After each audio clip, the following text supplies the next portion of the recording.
अच्छा दीपक जी ने अभी जो थोड़ी देर पहले बात कही थी कि माइनॉरिटी होनी चाहिए, मिडिल क्लास फैक्टर होना चाहिए, उसके साथ महिला फैक्टर होना चाहिए, तो एक नाम और है जो इन फैक्टर्स में अगर आप कहें कि महिला होने का अगर उन्हें फायदा मिलता है, वो मुख्यमंत्री बन जाती है, तो वो नाम किनका हो सकता है? वो नाम इस वक्त आपके सामने शालीमार बाग से पहली बार की विधायक, थोड़ी देर पहले विक्रांत जी कह रहे थे कि कोई पहली बार की विधायक भी हो सकता है, तो ये पहली बार की विधायक है। दिल्ली यूनिवर्सिटी स्टूडेंट यूनियन में जनरल सेक्रेटरी और प्रेसिडेंट का पोस्ट संभाल चुकी हैं रेखा गुप्ता। एमसीटी इलेक्शन में उतरी, पीतमपुरा वार्ड से 2 बार काउंसलर रह चुकी हैं।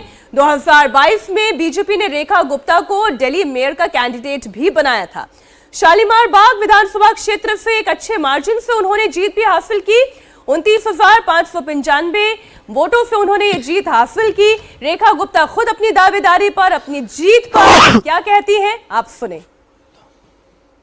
लगभग शाम के समय आज की बैठक रहेगी और कल का भव्य शपथ ग्रहण जो दिल्ली देखेगी, दिल्ली के मन की मुराद पूरी हुई है और दिल्ली ने 27 साल बाद एक राम राज्य की परिकल्पना जिसके साथ की है, उसका शपथ ग्रहण होगा।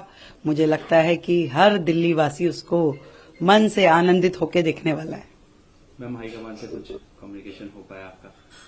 हमें सूचनाएं मिल रही है, लगातार हम संपर्क में हैं और सब कार्यकर्ता शपथ ग्रहण में पहुंचने की तैयारी कर रहे हैं। एक बहुत बड़ा संगठन भारतीय जनता पार्टी है और उसमें जितने भी निर्णय होते हैं वो सामूहिक निर्णय होते हैं। बहुत तरीके से और स्टेबल तरीके से चीजों को किया जाता है। हम ऐसा नहीं कि आज कुछ और वो कल कुछ, या एक व्यक्ति जो भी डिक्टेटरशिप करके चीजों को कर ले। हमारे यहाँ संगठन की परंपराएं हैं जिसको हम फॉलो करते हैं और बड़े अच्छे तरीके से सारे काम करते हुए चीजों का निर्णय आएगा।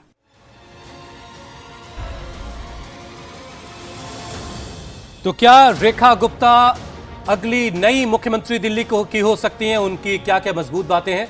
दीपक जी, सबसे पहले उनके 4 मजबूत पॉइंट्स जो उन्हें मुख्यमंत्री की कुर्सी तक ले जा सकते। सबसे बड़ा मजबूत पॉइंट ये है कि वो परंपरागत तौर पे भारतीय जनता पार्टी और आरएसएस के परिवार से आती है। दूसरा, बिल्कुल क्लीन ट्रैक रिकॉर्ड उनका रहा है। तीसरा, कुछ हद तक एडमिनिस्ट्रेशन में रही हैं। साथ ही साथ उनका सबसे बड़ा जो प्लस पॉइंट बनता है वो एक कास्ट न्यूट्रल फैक्टर से आती हैं। देखिए, भारतीय जनता पार्टी को आने वाले समय में, आगे वाले समय में जाति जनगणना का भी काउंटर करना है।